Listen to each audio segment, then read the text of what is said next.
when does an object falling vertically through the air reach its terminal velocity? We have 4 options given here. So let's look at each option one by one, starting with option A, when the acceleration of the object becomes negative.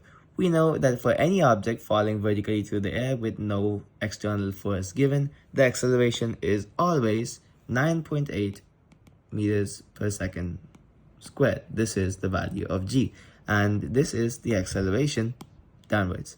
So when the acceleration of the object becomes negative, you can write this as negative 9.8 meters per second squared if you take downwards as negative, but still it doesn't actually happen to reach terminal velocity at this time.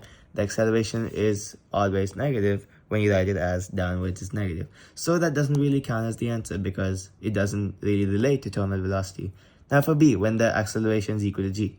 Well, this answer is quite obviously wrong because the acceleration is always equal to g. So it doesn't matter if it reaches terminal velocity or not, that this is equal to g.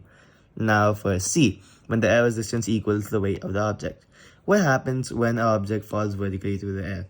So the object first goes down at 9.8 meters per second squared, downwards, and then as it gains more speed because of the acceleration, it starts the acceleration decreasing because of another force, the air resistance.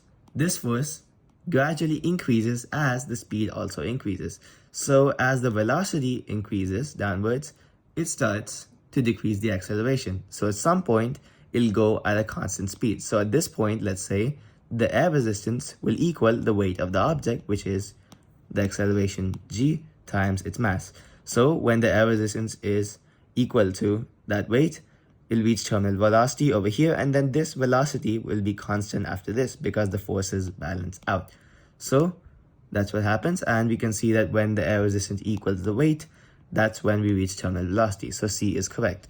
Let's just look at option D also and see why that's wrong. When the air resistance is greater than the weight of the object. How is the air resistance going to be greater than the weight of the object?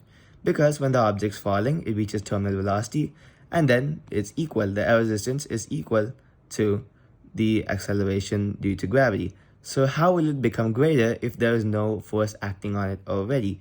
Because it's just going through at terminal velocity at the same speed. So there's no way for it to increase at any moment. That's why when it reaches terminal velocity, that's when the air resistance equals the weight of the object. That's option C.